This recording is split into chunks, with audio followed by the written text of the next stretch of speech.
정서적 학대는 것엔 폭풍처럼 한순간에 들이닥치지 않습니다. 그것은 마치 짙은 안개와 같습니다. 아주 천천히 소리 없이 스며들어와 현실과 환상의 경계를 흐릿하게 만들죠. 마침내 어디까지가 나 자신이고 어디부터가 그 사람의 교묘한 조종인지 분간할 수 없게 될 때까지 말입니다. 정서적 학대는 눈에 보이는 멍을 남기지 않습니다. 대신 우리의 영혼에 보이지 않는 깊은 상처를 남깁니다.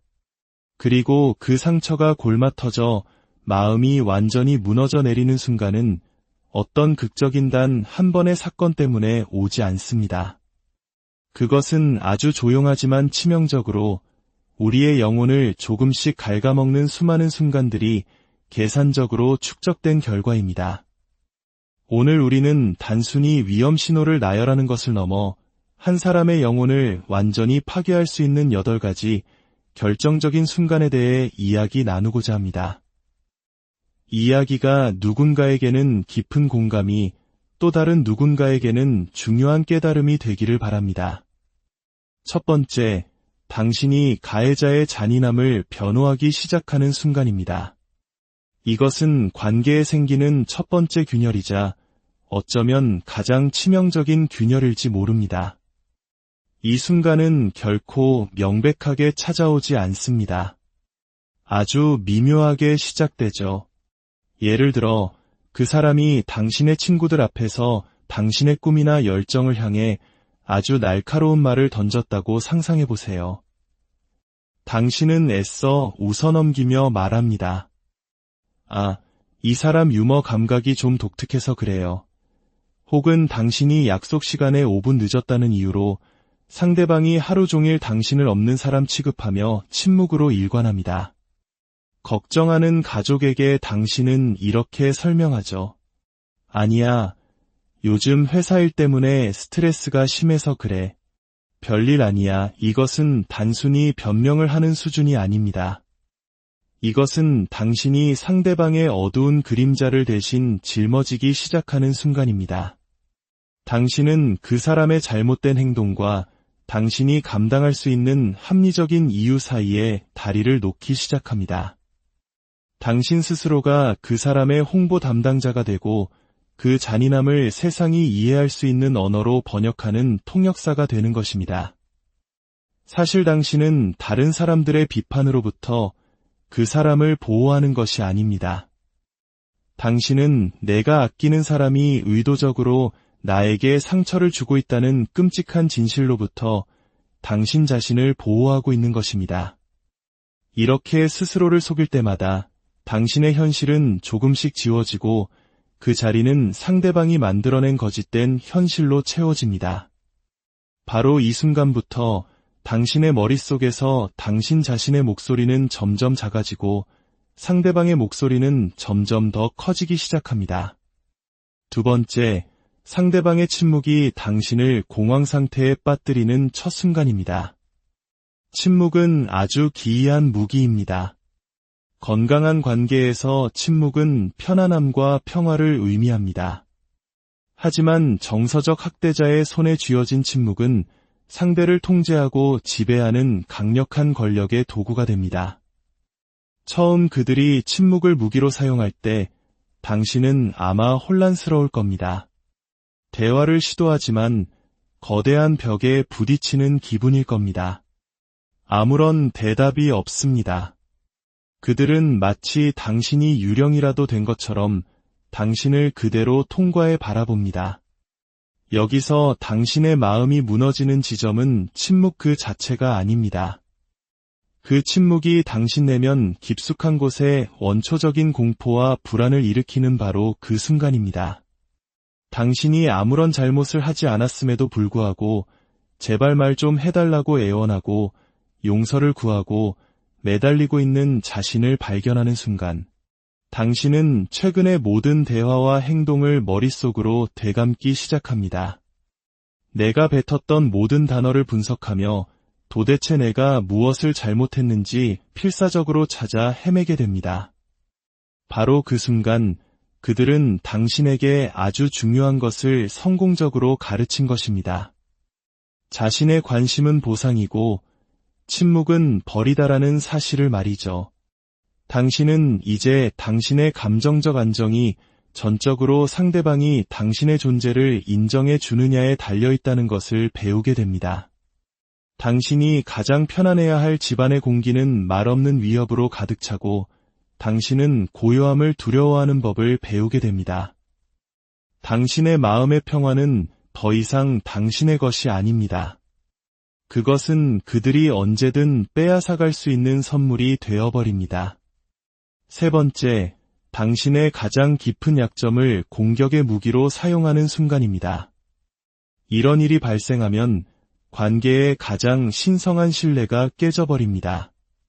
한때 당신은 친밀했던 순간에 아주 사적인 비밀을 공유한 적이 있습니다. 어린 시절의 두려움, 외모에 대한 불안감, 혹은 여전히 마음을 아프게 하는 과거의 실패담 같은 것들이었죠. 당신은 당신의 연약한 내면의 조각을 꺼내어 그 사람 곁이라면 안전할 것이라 믿고 맡겼습니다. 그런데 몇 주, 혹은 몇 달 뒤 사소한 다툼의 한가운데에서 그들은 당신의 비밀을 비수처럼 꺼내듭니다. 그들은 당신의 연약함을 비틀고 예곡하여 논쟁에서 이기기 위해, 당신을 깎아내리기 위해, 당신을 초라하고 수치스럽게 만들기 위해 사용합니다. 만약 당신이 버림받는 것에 대한 두려움을 고백했다면 그들은 이렇게 말할지도 모릅니다. 그러니까 지난번 사람도 널 떠난 거겠지. 만약 당신이 자신의 지성에 대해 자신이 없었다면 그들은 비웃으며 말할 겁니다. 어차피 넌 이런 거 이해할 만큼 똑똑하지도 않잖아. 이것은 단순히 비열한 공격을 넘어선 명백한 배신 행위입니다. 그것은 당신에게 소름 끼치는 메시지를 전달합니다. 내가 공유하는 그 어떤 것도 안전하지 않다. 너의 가장 깊은 두려움은 나의 무기가 될 것이다. 너의 영혼은 내가 너를 공격하기 위해 사용할 수 있는 도구일 뿐이다. 이 순간은 당신의 신뢰 능력을 산산조각 낼 수 있습니다. 단지 그 사람뿐만 아니라 세상 누구도 믿을 수 없게 만듭니다. 이 경험은 당신의 마음 주위에 높은 벽을 쌓게 만들고 연약함은 함께 나눠야 할 강점이 아니라 숨겨야 할 약점이라고 믿게 만듭니다. 네 번째, 당신 자신의 기억을 심각하게 의심하기 시작하는 순간입니다. 이것이 바로 가스라이팅의 최종 목표입니다. 가스라이팅은 아주 교묘하고 서서히 진행되는 과정입니다.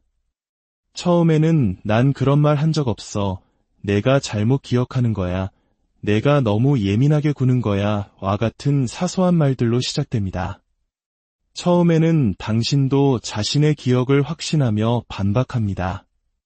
하지만 상대방은 너무나 확신에 차 있고 너무나 당당하게 당신의 말을 무시하며 자신들의 버전의 현실만을 절대적인 진실인 양 밀어붙입니다. 당신의 마음이 무너지는 순간은 마침내 당신의 확신이 흔들릴 때 찾아옵니다. 혼자 방 안에 서서 과거의 사건을 되짚어 보다가 생전 처음으로 이런 생각을 하게 되는 순간입니다. 어쩌면 정말 내가 잘못 기억하고 있는 건지도 몰라. 어쩌면 내가 너무 예민한 걸지도 몰라. 거울 앞에 서서 거울 속에 비친 자기 자신을 더 이상 믿지 못하게 되는 바로 그 순간입니다.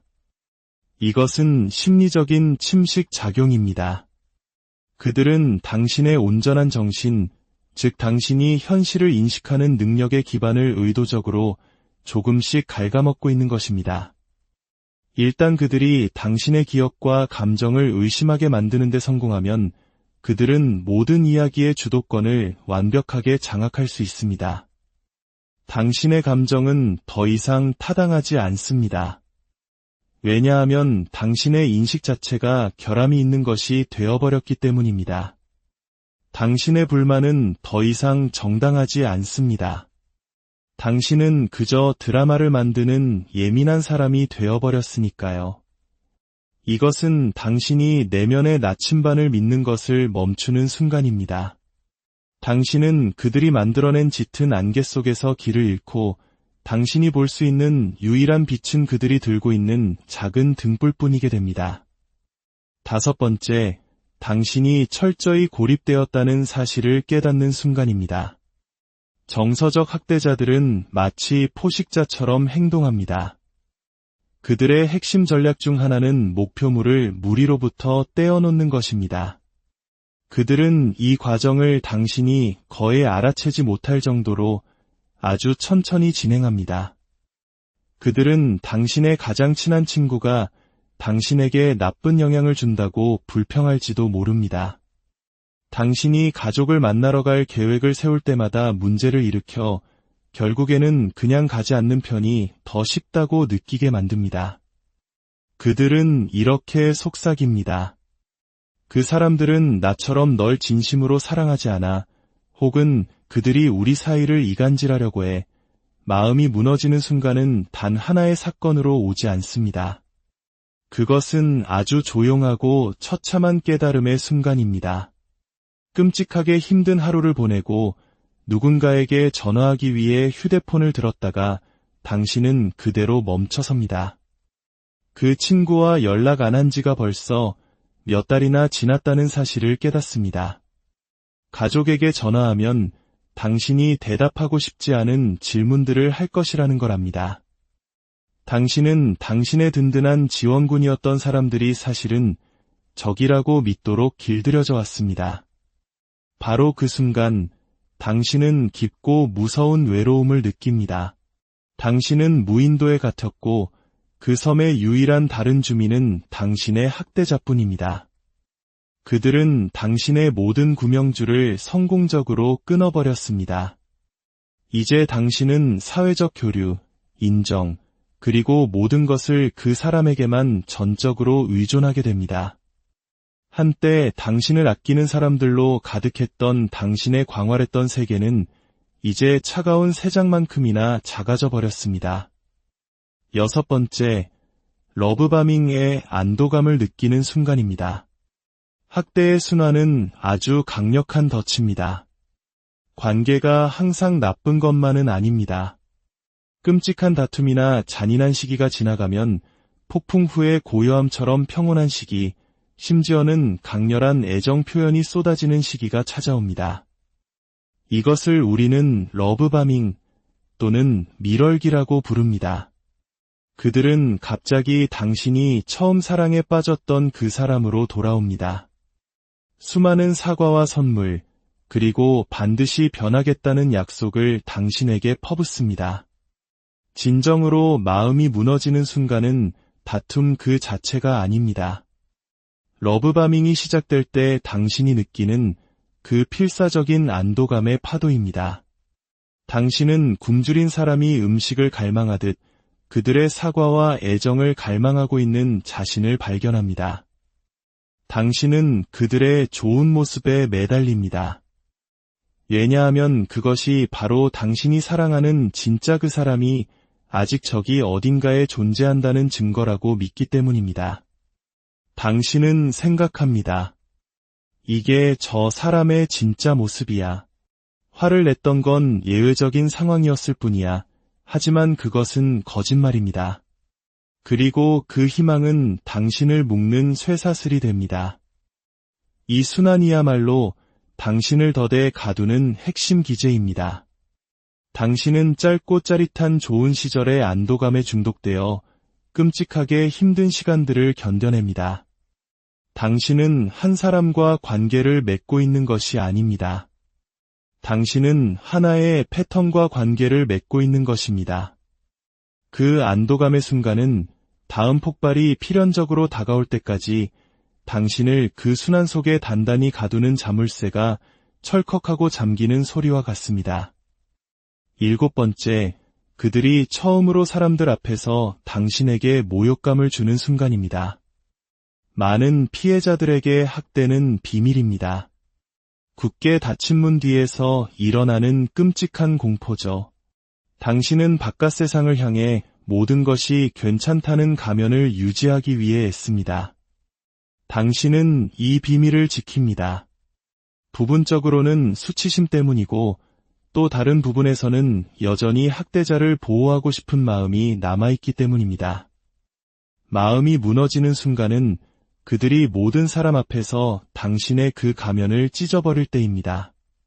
저녁 식사 자리에서 당신을 겨냥한 전혀 농담 같지 않은 농담일 수도 있습니다. 대형 마트 한가운데서 당신에게 소리를 지르는 것일 수도 있습니다. 당신의 동료들 앞에서 당신의 전문적인 의견을 반박하고 깎아내리는 것일 수도 있습니다. 그 순간 사적인 수치심은 공적인 굴욕이 됩니다. 당신은 상처받고 있을 뿐만 아니라 이제 당신의 고통은 다른 사람들이 구경하는 하나의 쇼가 되어버립니다. 그리고 대부분의 경우 사람들은 개입하지 않습니다. 그들은 불편해하며 고개를 돌릴 뿐입니다. 이러한 공개적인 망신주기는 두 가지 효과를 낳습니다. 첫째, 그들은 언제 어디서든 당신에게 상처를 줄 수 있다는 것을 보여줌으로써 당신에 대한 자신의 권력을 공고히 합니다.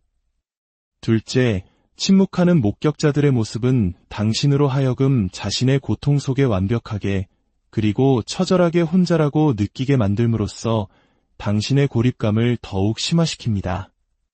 비밀은 드러났지만 자유로워지기는커녕 당신은 그 어느 때보다 더 깊은 덫에 갇혔다고 느끼게 됩니다.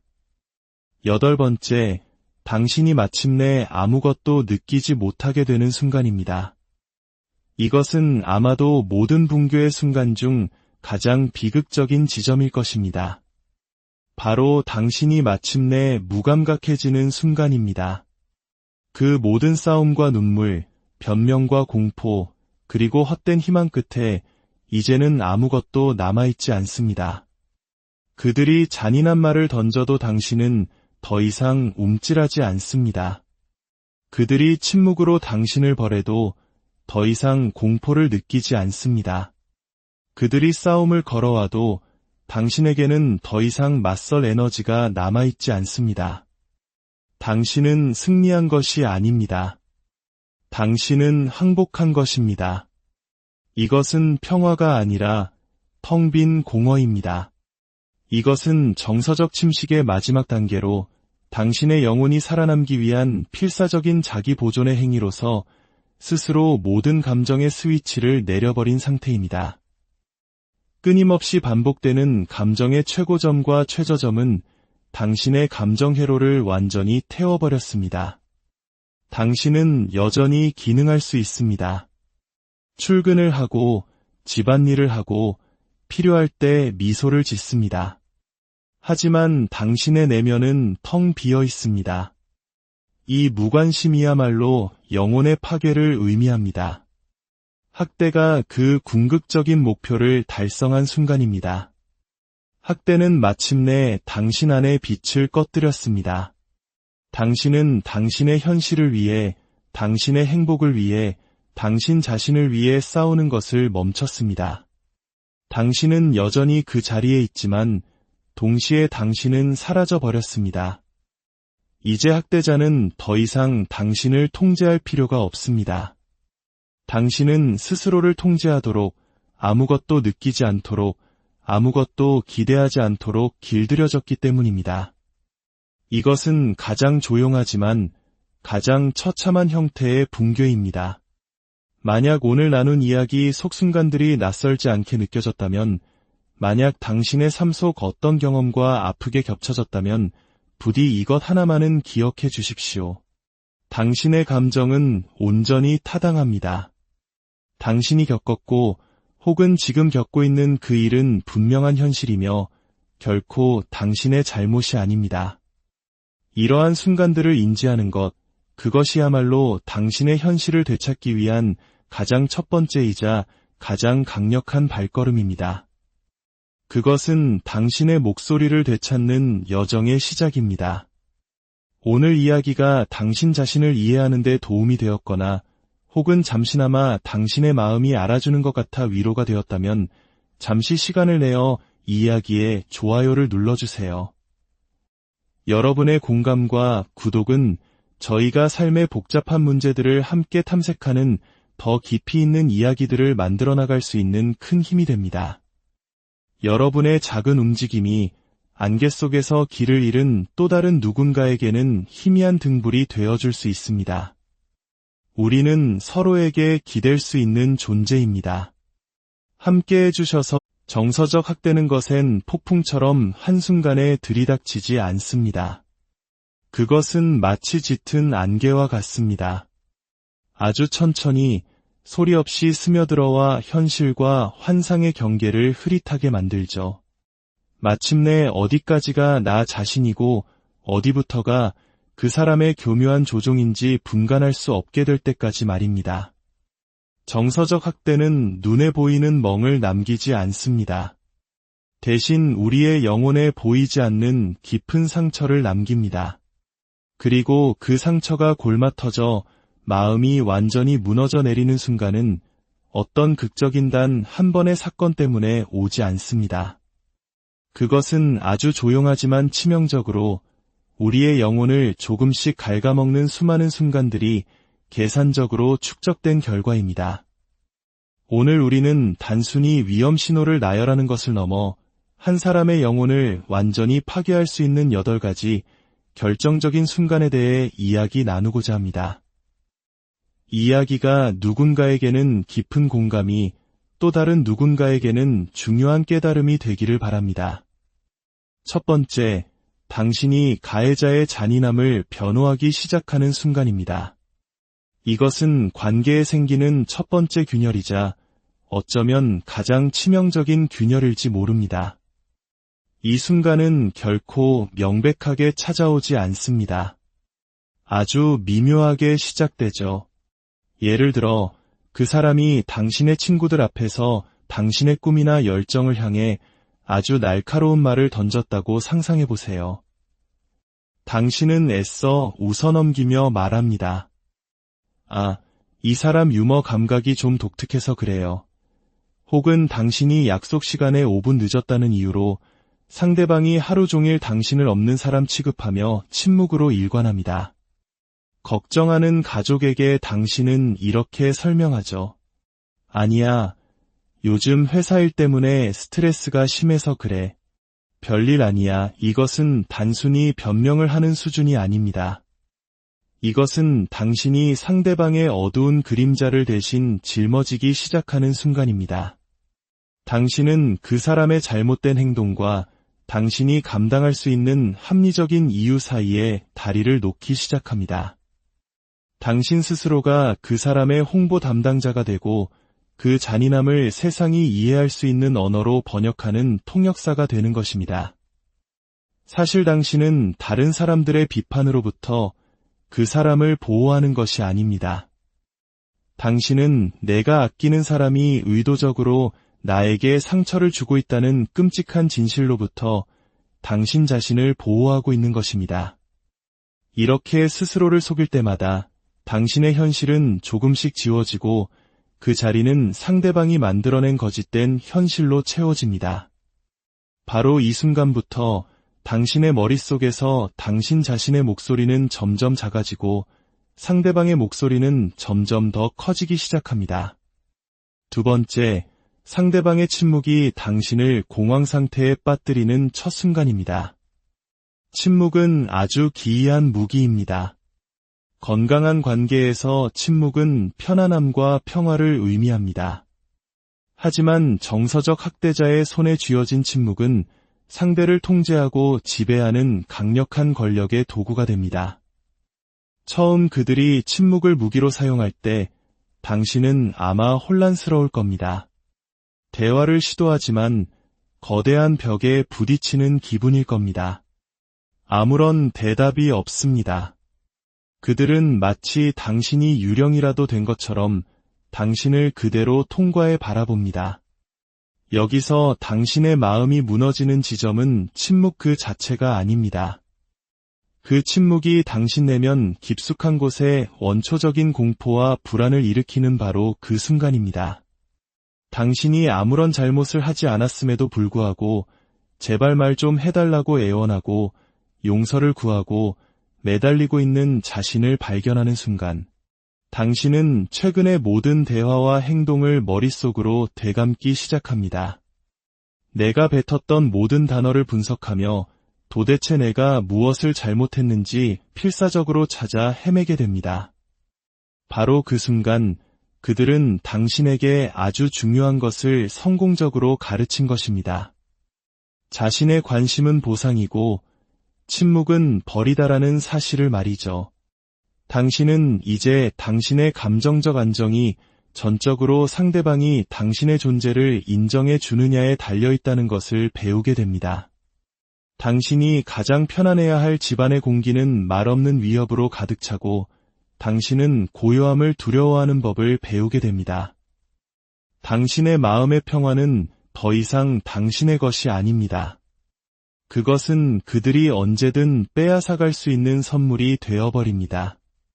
세 번째, 당신의 가장 깊은 약점을 공격의 무기로 사용하는 순간입니다. 이런 일이 발생하면 관계의 가장 신성한 신뢰가 깨져버립니다. 한때 당신은 친밀했던 순간에 아주 사적인 비밀을 공유한 적이 있습니다. 어린 시절의 두려움, 외모에 대한 불안감, 혹은 여전히 마음을 아프게 하는 과거의 실패담 같은 것들이었죠. 당신은 당신의 연약한 내면의 조각을 꺼내어 그 사람 곁이라면 안전할 것이라 믿고 맡겼습니다. 그런데 몇 주, 혹은 몇 달 뒤 사소한 다툼의 한가운데에서 그들은 당신의 비밀을 비수처럼 꺼내듭니다. 그들은 당신의 연약함을 비틀고 예곡하여 논쟁에서 이기기 위해, 당신을 깎아내리기 위해, 당신을 초라하고 수치스럽게 만들기 위해 사용합니다. 만약 당신이 버림받는 것에 대한 두려움을 고백했다면 그들은 이렇게 말할지도 모릅니다. 그러니까 지난번 사람도 널 떠난 거겠지. 만약 당신이 자신의 지성에 대해 자신이 없었다면 그들은 비웃으며 말할 겁니다. 어차피 넌 이런 거 이해할 만큼 똑똑하지도 않잖아. 이것은 단순히 비열한 공격을 넘어선 명백한 배신 행위입니다. 그것은 당신에게 소름 끼치는 메시지를 전달합니다. 내가 공유하는 그 어떤 것도 안전하지 않다.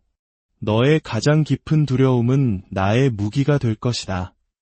너의 영혼은 내가 너를 공격하기 위해 사용할 수 있는 도구일 뿐이다. 이 순간은 당신의 신뢰 능력을 산산조각 낼 수 있습니다. 단지 그 사람뿐만 아니라 세상 누구도 믿을 수 없게 만듭니다. 이 경험은 당신의 마음 주위에 높은 벽을 쌓게 만들고 연약함은 함께 나눠야 할 강점이 아니라 숨겨야 할 약점이라고 믿게 만듭니다. 네 번째, 당신 자신의 기억을 심각하게 의심하기 시작하는 순간입니다. 이것이 바로 가스라이팅의 최종 목표입니다. 가스라이팅은 아주 교묘하고 서서히 진행되는 과정입니다. 처음에는 난 그런 말 한 적 없어. 내가 잘못 기억하는 거야. 내가 너무 예민하게 구는 거야. 와 같은 사소한 말들로 시작됩니다. 처음에는 당신도 자신의 기억을 확신하며 반박합니다. 하지만 상대방은 너무나 확신에 차 있고 너무나 당당하게 당신의 말을 무시하며 자신들의 버전의 현실만을 절대적인 진실인 양 밀어붙입니다. 당신의 마음이 무너지는 순간은 마침내 당신의 확신이 흔들릴 때 찾아옵니다. 혼자 방 안에 서서 과거의 사건을 되짚어 보다가 생전 처음으로 이런 생각을 하게 되는 순간입니다. 어쩌면 정말 내가 잘못 기억하고 있는 건지도 몰라. 어쩌면 내가 너무 예민한 걸지도 몰라. 거울 앞에 서서 거울 속에 비친 자기 자신을 더 이상 믿지 못하게 되는 바로 그 순간입니다. 이것은 심리적인 침식 작용입니다. 그들은 당신의 온전한 정신, 즉 당신이 현실을 인식하는 능력의 기반을 의도적으로 조금씩 갉아먹고 있는 것입니다. 일단 그들이 당신의 기억과 감정을 의심하게 만드는 데 성공하면 그들은 모든 이야기의 주도권을 완벽하게 장악할 수 있습니다. 당신의 감정은 더 이상 타당하지 않습니다. 왜냐하면 당신의 인식 자체가 결함이 있는 것이 되어버렸기 때문입니다. 당신의 불만은 더 이상 정당하지 않습니다. 당신은 그저 드라마를 만드는 예민한 사람이 되어버렸으니까요. 이것은 당신이 내면의 나침반을 믿는 것을 멈추는 순간입니다. 당신은 그들이 만들어낸 짙은 안개 속에서 길을 잃고 당신이 볼 수 있는 유일한 빛은 그들이 들고 있는 작은 등불뿐이게 됩니다. 5번째, 당신이 철저히 고립되었다는 사실을 깨닫는 순간입니다. 정서적 학대자들은 마치 포식자처럼 행동합니다.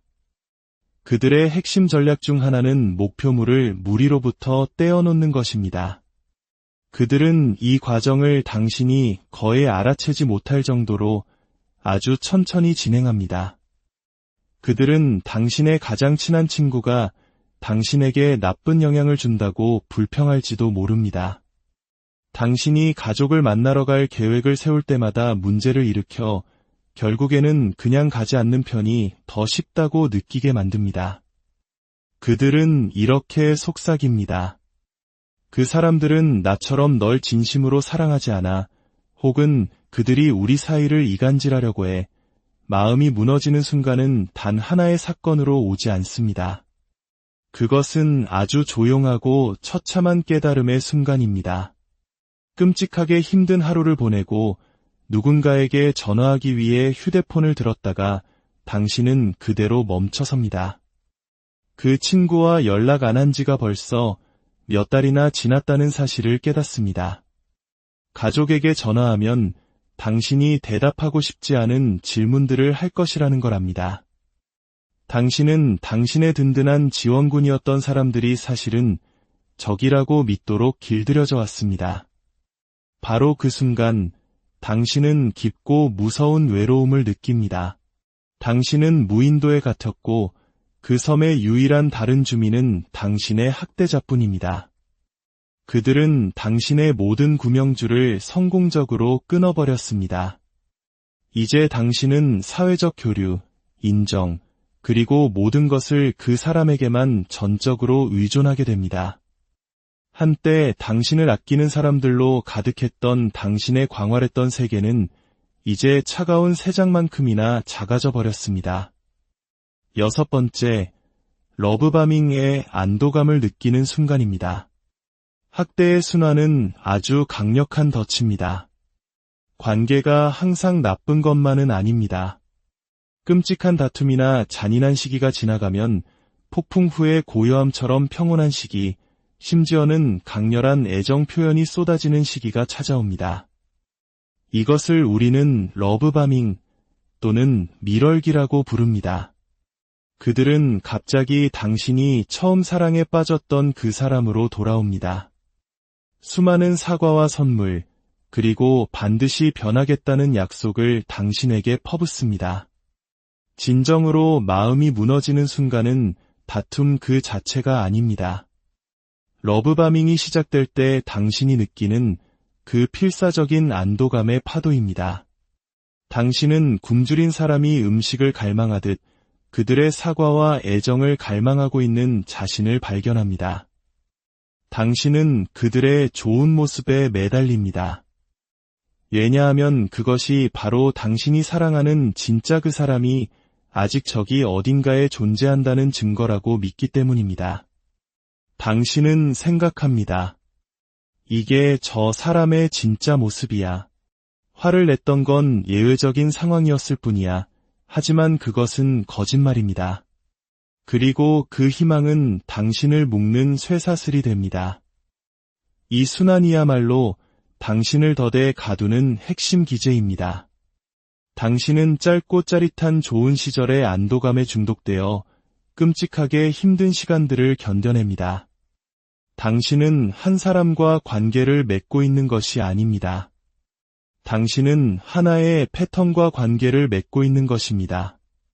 그 안도감의 순간은 다음 폭발이 필연적으로 다가올 때까지 당신을 그 순환 속에 단단히 가두는 자물쇠가 철컥하고 잠기는 소리와 같습니다. 7번째, 그들이 처음으로 사람들 앞에서 당신에게 모욕감을 주는 순간입니다. 많은 피해자들에게 학대는 비밀입니다. 굳게 닫힌 문 뒤에서 일어나는 끔찍한 공포죠. 당신은 바깥 세상을 향해 모든 것이 괜찮다는 가면을 유지하기 위해 애씁니다. 당신은 이 비밀을 지킵니다. 부분적으로는 수치심 때문이고 또 다른 부분에서는 여전히 학대자를 보호하고 싶은 마음이 남아있기 때문입니다. 마음이 무너지는 순간은 그들이 모든 사람 앞에서 당신의 그 가면을 찢어버릴 때입니다. 저녁 식사 자리에서 당신을 겨냥한 전혀 농담 같지 않은 농담일 수도 있습니다. 대형 마트 한가운데서 당신에게 소리를 지르는 것일 수도 있습니다. 당신의 동료들 앞에서 당신의 전문적인 의견을 반박하고 깎아내리는 것일 수도 있습니다. 그 순간 사적인 수치심은 공적인 굴욕이 됩니다. 당신은 상처받고 있을 뿐만 아니라 이제 당신의 고통은 다른 사람들이 구경하는 하나의 쇼가 되어버립니다. 그리고 대부분의 경우 사람들은 개입하지 않습니다. 그들은 불편해하며 고개를 돌릴 뿐입니다. 이러한 공개적인 망신주기는 두 가지 효과를 낳습니다. 첫째, 그들은 언제 어디서든 당신에게 상처를 줄 수 있다는 것을 보여줌으로써 당신에 대한 자신의 권력을 공고히 합니다. 둘째, 침묵하는 목격자들의 모습은 당신으로 하여금 자신의 고통 속에 완벽하게 그리고 처절하게 혼자라고 느끼게 만들므로써 당신의 고립감을 더욱 심화시킵니다. 비밀은 드러났지만 자유로워지기는커녕 당신은 그 어느 때보다 더 깊은 덫에 갇혔다고 느끼게 됩니다. 8번째, 당신이 마침내 아무것도 느끼지 못하게 되는 순간입니다. 이것은 아마도 모든 분교의 순간 중 가장 비극적인 지점일 것입니다. 바로 당신이 마침내 무감각해지는 순간입니다. 그 모든 싸움과 눈물, 변명과 공포, 그리고 헛된 희망 끝에 이제는 아무것도 남아있지 않습니다. 그들이 잔인한 말을 던져도 당신은 더 이상 움찔하지 않습니다. 그들이 침묵으로 당신을 벌해도 더 이상 공포를 느끼지 않습니다. 그들이 싸움을 걸어와도 당신에게는 더 이상 맞설 에너지가 남아있지 않습니다. 당신은 승리한 것이 아닙니다. 당신은 항복한 것입니다. 이것은 평화가 아니라 텅 빈 공허입니다.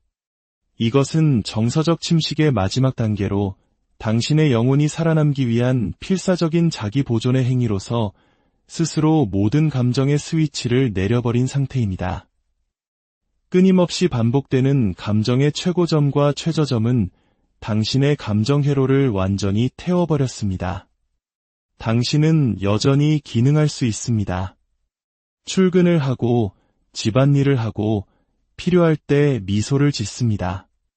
하지만 당신의 내면은 텅 비어 있습니다. 이 무관심이야말로 영혼의 파괴를 의미합니다. 학대가 그 궁극적인 목표를 달성한 순간입니다. 학대는 마침내 당신 안의 빛을 꺼뜨렸습니다. 당신은 당신의 현실을 위해, 당신의 행복을 위해, 당신 자신을 위해 싸우는 것을 멈췄습니다. 당신은 여전히 그 자리에 있지만 동시에 당신은 사라져 버렸습니다. 이제 학대자는 더 이상 당신을 통제할 필요가 없습니다. 당신은 스스로를 통제하도록, 아무것도 느끼지 않도록, 아무것도 기대하지 않도록 길들여졌기 때문입니다. 이것은 가장 조용하지만 가장 처참한 형태의 붕괴입니다. 만약 오늘 나눈 이야기 속 순간들이 낯설지 않게 느껴졌다면, 만약 당신의 삶 속 어떤 경험과 아프게 겹쳐졌다면 부디 이것 하나만은 기억해 주십시오. 당신의 감정은 온전히 타당합니다. 당신이 겪었고 혹은 지금 겪고 있는 그 일은 분명한 현실이며 결코 당신의 잘못이 아닙니다. 이러한 순간들을 인지하는 것, 그것이야말로 당신의 현실을 되찾기 위한 가장 첫 번째이자 가장 강력한 발걸음입니다. 그것은 당신의 목소리를 되찾는 여정의 시작입니다. 오늘 이야기가 당신 자신을 이해하는 데 도움이 되었거나 혹은 잠시나마 당신의 마음이 알아주는 것 같아 위로가 되었다면 잠시 시간을 내어 이 이야기에 좋아요를 눌러주세요. 여러분의 공감과 구독은 저희가 삶의 복잡한 문제들을 함께 탐색하는 더 깊이 있는 이야기들을 만들어 나갈 수 있는 큰 힘이 됩니다. 여러분의 작은 움직임이 안개 속에서 길을 잃은 또 다른 누군가에게는 희미한 등불이 되어줄 수 있습니다. 우리는 서로에게 기댈 수 있는 존재입니다. 함께 해주셔서 정서적 학대는 것엔 폭풍처럼 한순간에 들이닥치지 않습니다. 그것은 마치 짙은 안개와 같습니다. 아주 천천히 소리 없이 스며들어와 현실과 환상의 경계를 흐릿하게 만들죠. 마침내 어디까지가 나 자신이고 어디부터가 그 사람의 교묘한 조종인지 분간할 수 없게 될 때까지 말입니다. 정서적 학대는 눈에 보이는 멍을 남기지 않습니다. 대신 우리의 영혼에 보이지 않는 깊은 상처를 남깁니다. 그리고 그 상처가 골마터져 마음이 완전히 무너져 내리는 순간은 어떤 극적인 단 한 번의 사건 때문에 오지 않습니다. 그것은 아주 조용하지만 치명적으로 우리의 영혼을 조금씩 갉아먹는 수많은 순간들이 계산적으로 축적된 결과입니다. 오늘 우리는 단순히 위험 신호를 나열하는 것을 넘어 한 사람의 영혼을 완전히 파괴할 수 있는 8가지 결정적인 순간에 대해 이야기 나누고자 합니다. 이 이야기가 누군가에게는 깊은 공감이, 또 다른 누군가에게는 중요한 깨달음이 되기를 바랍니다. 첫 번째, 당신이 가해자의 잔인함을 변호하기 시작하는 순간입니다. 이것은 관계에 생기는 첫 번째 균열이자 어쩌면 가장 치명적인 균열일지 모릅니다. 이 순간은 결코 명백하게 찾아오지 않습니다. 아주 미묘하게 시작되죠. 예를 들어 그 사람이 당신의 친구들 앞에서 당신의 꿈이나 열정을 향해 아주 날카로운 말을 던졌다고 상상해 보세요. 당신은 애써 웃어넘기며 말합니다. 아, 이 사람 유머 감각이 좀 독특해서 그래요. 혹은 당신이 약속 시간에 5분 늦었다는 이유로 상대방이 하루 종일 당신을 없는 사람 취급하며 침묵으로 일관합니다. 걱정하는 가족에게 당신은 이렇게 설명하죠. 아니야, 요즘 회사 일 때문에 스트레스가 심해서 그래. 별일 아니야. 이것은 단순히 변명을 하는 수준이 아닙니다. 이것은 당신이 상대방의 어두운 그림자를 대신 짊어지기 시작하는 순간입니다. 당신은 그 사람의 잘못된 행동과 당신이 감당할 수 있는 합리적인 이유 사이에 다리를 놓기 시작합니다. 당신 스스로가 그 사람의 홍보 담당자가 되고 그 잔인함을 세상이 이해할 수 있는 언어로 번역하는 통역사가 되는 것입니다. 사실 당신은 다른 사람들의 비판으로부터 그 사람을 보호하는 것이 아닙니다. 당신은 내가 아끼는 사람이 의도적으로 나에게 상처를 주고 있다는 끔찍한 진실로부터 당신 자신을 보호하고 있는 것입니다. 이렇게 스스로를 속일 때마다 당신의 현실은 조금씩 지워지고 그 자리는 상대방이 만들어낸 거짓된 현실로 채워집니다. 바로 이 순간부터 당신의 머릿속에서 당신 자신의 목소리는 점점 작아지고 상대방의 목소리는 점점 더 커지기 시작합니다. 두 번째, 상대방의 침묵이 당신을 공황 상태에 빠뜨리는 첫 순간입니다. 침묵은 아주 기이한 무기입니다. 건강한 관계에서 침묵은 편안함과 평화를 의미합니다. 하지만 정서적 학대자의 손에 쥐어진 침묵은 상대를 통제하고 지배하는 강력한 권력의 도구가 됩니다. 처음 그들이 침묵을 무기로 사용할 때 당신은 아마 혼란스러울 겁니다. 대화를 시도하지만 거대한 벽에 부딪히는 기분일 겁니다. 아무런 대답이 없습니다. 그들은 마치 당신이 유령이라도 된 것처럼 당신을 그대로 통과해 바라봅니다. 여기서 당신의 마음이 무너지는 지점은 침묵 그 자체가 아닙니다. 그 침묵이 당신 내면 깊숙한 곳에 원초적인 공포와 불안을 일으키는 바로 그 순간입니다. 당신이 아무런 잘못을 하지 않았음에도 불구하고 제발 말 좀 해달라고 애원하고 용서를 구하고 매달리고 있는 자신을 발견하는 순간, 당신은 최근의 모든 대화와 행동을 머릿속으로 되감기 시작합니다. 내가 뱉었던 모든 단어를 분석하며 도대체 내가 무엇을 잘못했는지 필사적으로 찾아 헤매게 됩니다. 바로 그 순간 그들은 당신에게 아주 중요한 것을 성공적으로 가르친 것입니다. 자신의 관심은 보상이고 침묵은 벌이다라는 사실을 말이죠. 당신은 이제 당신의 감정적 안정이 전적으로 상대방이 당신의 존재를 인정해 주느냐에 달려있다는 것을 배우게 됩니다. 당신이 가장 편안해야 할 집안의 공기는 말없는 위협으로 가득 차고 당신은 고요함을 두려워하는 법을 배우게 됩니다. 당신의 마음의 평화는 더 이상 당신의 것이 아닙니다. 그것은 그들이 언제든 빼앗아갈 수 있는 선물이 되어버립니다. 세 번째, 당신의 가장 깊은 약점을 공격의 무기로 사용하는 순간입니다. 이런 일이 발생하면 관계의 가장 신성한 신뢰가 깨져버립니다. 한때 당신은 친밀했던 순간에 아주 사적인 비밀을 공유한 적이 있습니다. 어린 시절의 두려움, 외모에 대한 불안감, 혹은 여전히 마음을 아프게 하는 과거의 실패담 같은 것들이었죠. 당신은 당신의 연약한 내면의 조각을 꺼내어 그 사람 곁이라면 안전할 것이라 믿고 맡겼습니다. 그런데 몇 주 혹은 몇 달 뒤 사소한 다툼의 한가운데에서 그들은 당신의 비밀을 비수처럼 꺼내듭니다.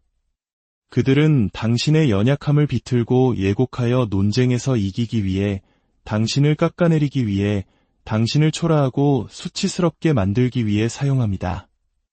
만약 당신이 버림받는 것에 대한 두려움을 고백했다면 그들은 이렇게 말할지도 모릅니다. 그러니까 지난번 사람도 널 떠난 거겠지. 만약 당신이 자신의 지성에 대해 자신이 없었다면 그들은 비웃으며 말할 겁니다. 어차피 넌 이런 거 이해할 만큼 똑똑하지도 않잖아. 이것은 단순히 비열한 공격을 넘어선 명백한 배신 행위입니다. 그것은 당신에게 소름 끼치는 메시지를 전달합니다. 내가 공유하는 그 어떤 것도 안전하지 않다. 너의 가장 깊은 두려움은 나의 무기가 될 것이다. 너의 영혼은 내가 너를 공격하기 위해 사용할 수 있는 도구일 뿐이다. 이 순간은 당신의 신뢰 능력을 산산조각 낼 수 있습니다. 단지 그 사람뿐만 아니라 세상 누구도 믿을 수 없게 만듭니다. 이 경험은 당신의 마음 주위에 높은 벽을 쌓게 만들고, 연약함은 함께 나눠야 할 강점이 아니라 숨겨야 할 약점이라고 믿게 만듭니다. 네 번째, 당신 자신의 기억을 심각하게 의심하기 시작하는 순간입니다. 이것이 바로 가스라이팅의 최종 목표입니다. 가스라이팅은 아주 교묘하고 서서히 진행되는 과정입니다. 처음에는 난 그런 말 한 적 없어. 내가 잘못 기억하는 거야. 내가 너무 예민하게 구는 거야. 와 같은 사소한 말들로 시작됩니다. 처음에는 당신도 자신의 기억을 확신하며 반박합니다.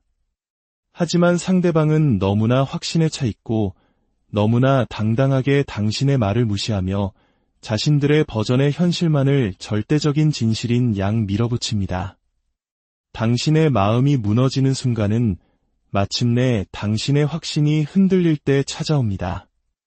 혼자 방 안에 서서 과거의 사건을 되짚어 보다가 생전 처음으로 이런 생각을 하게 되는 순간입니다. 어쩌면 정말 내가 잘못 기억하고 있는 건지도 몰라. 어쩌면 내가 너무 예민한 걸지도 몰라. 거울 앞에 서서 거울 속에 비친 자기 자신을 더 이상 믿지 못하게 되는 바로 그 순간입니다. 이것은 심리적인 침식 작용입니다. 그들은 당신의 온전한 정신, 즉 당신이 현실을 인식하는 능력의 기반을 의도적으로 조금씩 갉아먹고 있는 것입니다. 일단 그들이 당신의 기억과 감정을 의심하게 만드는 데 성공하면 그들은 모든 이야기의 주도권을 완벽하게 장악할 수 있습니다. 당신의 감정은 더 이상 타당하지 않습니다. 왜냐하면 당신의 인식 자체가 결함이 있는 것이 되어버렸기 때문입니다. 당신의 불만은 더 이상 정당하지 않습니다. 당신은 그저 드라마를 만드는 예민한 사람이 되어버렸으니까요. 이것은 당신이 내면의 나침반을 믿는 것을 멈추는 순간입니다. 당신은 그들이 만들어낸 짙은 안개 속에서 길을 잃고 당신이 볼 수 있는 유일한 빛은 그들이 들고 있는 작은 등불뿐이게 됩니다. 5번째, 당신이 철저히 고립되었다는 사실을 깨닫는 순간입니다. 정서적 학대자들은 마치 포식자처럼 행동합니다. 그들의 핵심 전략 중 하나는 목표물을 무리로부터 떼어놓는 것입니다. 그들은 이 과정을 당신이 거의 알아채지 못할 정도로 아주 천천히 진행합니다. 그들은 당신의 가장 친한 친구가 당신에게 나쁜 영향을 준다고 불평할지도 모릅니다. 당신이 가족을 만나러 갈 계획을 세울 때마다 문제를 일으켜 결국에는 그냥 가지 않는 편이 더 쉽다고 느끼게 만듭니다. 그들은 이렇게 속삭입니다. 그 사람들은 나처럼 널 진심으로 사랑하지 않아. 혹은 그들이 우리 사이를 이간질하려고 해. 마음이 무너지는 순간은 단 하나의 사건으로 오지 않습니다. 그것은 아주 조용하고 처참한 깨달음의 순간입니다. 끔찍하게 힘든 하루를 보내고 누군가에게 전화하기 위해 휴대폰을 들었다가 당신은 그대로 멈춰섭니다. 그 친구와 연락 안 한 지가 벌써 몇 달이나 지났다는 사실을 깨닫습니다. 가족에게 전화하면 당신이 대답하고 싶지 않은 질문들을 할 것이라는 걸 압니다. 당신은 당신의 든든한 지원군이었던 사람들이 사실은 적이라고 믿도록 길들여져 왔습니다. 바로 그 순간 당신은 깊고 무서운 외로움을 느낍니다. 당신은 무인도에 갇혔고 그 섬의 유일한 다른 주민은 당신의 학대자뿐입니다. 그들은 당신의 모든 구명줄을 성공적으로 끊어버렸습니다.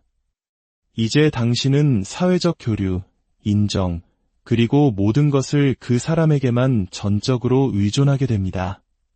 한때 당신을 아끼는 사람들로 가득했던 당신의 광활했던 세계는 이제 차가운 새장만큼이나 작아져 버렸습니다. 6번째, 러브바밍의 안도감을 느끼는 순간입니다. 학대의 순환은 아주 강력한 덫입니다. 관계가 항상 나쁜 것만은 아닙니다. 끔찍한 다툼이나 잔인한 시기가 지나가면 폭풍 후의 고요함처럼 평온한 시기, 심지어는 강렬한 애정 표현이 쏟아지는 시기가 찾아옵니다. 이것을 우리는 러브바밍 또는 밀월기라고 부릅니다. 그들은 갑자기 당신이 처음 사랑에 빠졌던 그 사람으로 돌아옵니다. 수많은 사과와 선물, 그리고 반드시 변하겠다는 약속을 당신에게 퍼붓습니다. 진정으로 마음이 무너지는 순간은 다툼 그 자체가 아닙니다.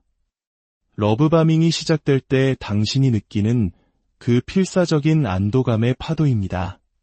당신은 굶주린 사람이 음식을 갈망하듯 그들의 사과와 애정을 갈망하고 있는 자신을 발견합니다. 당신은 그들의 좋은 모습에 매달립니다. 왜냐하면 그것이 바로 당신이 사랑하는 진짜 그 사람이 아직 저기 어딘가에 존재한다는 증거라고 믿기 때문입니다. 당신은 생각합니다. 이게 저 사람의 진짜 모습이야. 화를 냈던 건 예외적인 상황이었을 뿐이야. 하지만 그것은 거짓말입니다. 그리고 그 희망은 당신을 묶는 쇠사슬이 됩니다. 이 순환이야말로 당신을 덫에 가두는 핵심 기제입니다. 당신은 짧고 짜릿한 좋은 시절의 안도감에 중독되어 끔찍하게 힘든 시간들을 견뎌냅니다. 당신은 한 사람과 관계를 맺고 있는 것이 아닙니다. 당신은 하나의 패턴과 관계를 맺고 있는 것입니다.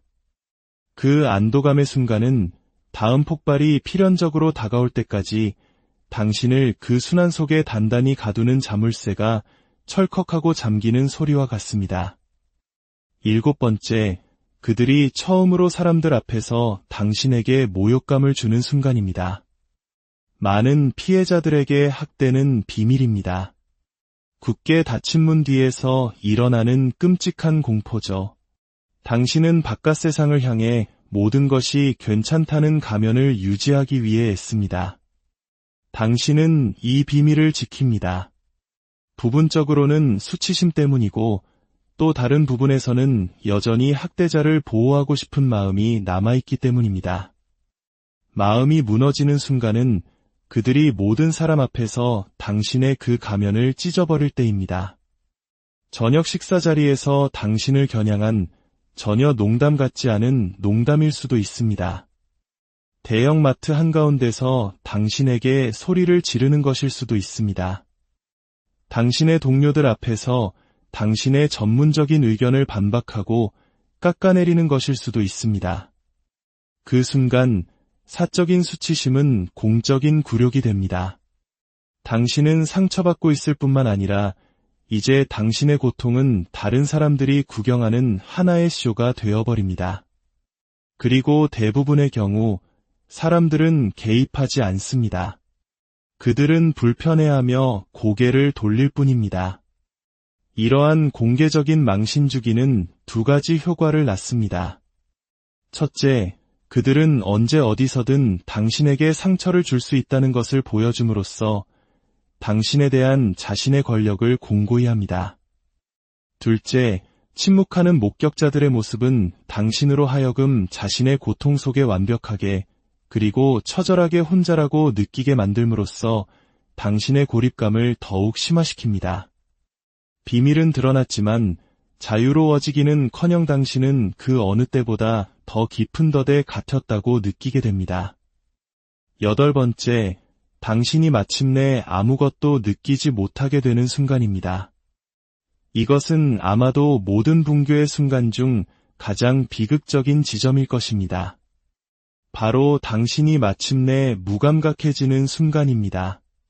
그 모든 싸움과 눈물, 변명과 공포, 그리고 헛된 희망 끝에 이제는 아무것도 남아있지 않습니다. 그들이 잔인한 말을 던져도 당신은 더 이상 움찔하지 않습니다. 그들이 침묵으로 당신을 벌해도 더 이상 공포를 느끼지 않습니다. 그들이 싸움을 걸어와도 당신에게는 더 이상 맞설 에너지가 남아있지 않습니다. 당신은 승리한 것이 아닙니다.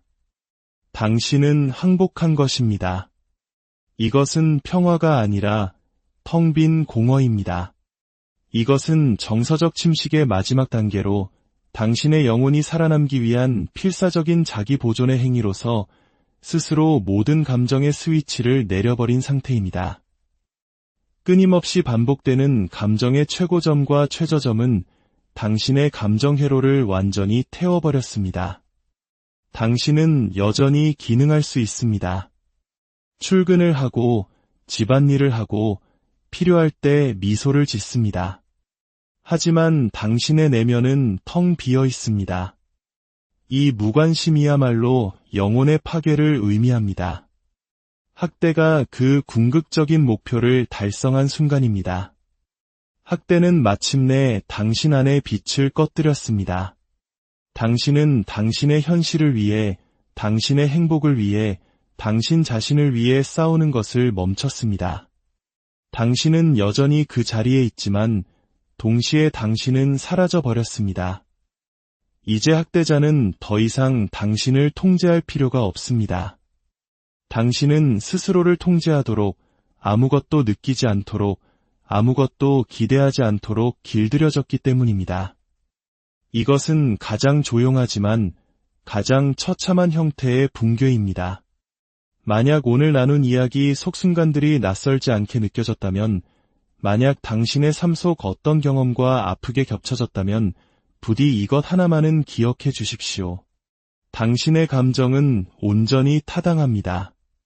당신이 겪었고 혹은 지금 겪고 있는 그 일은 분명한 현실이며 결코 당신의 잘못이 아닙니다. 이러한 순간들을 인지하는 것, 그것이야말로 당신의 현실을 되찾기 위한 가장 첫 번째이자 가장 강력한 발걸음입니다. 그것은 당신의 목소리를 되찾는 여정의 시작입니다. 오늘 이야기가 당신 자신을 이해하는 데 도움이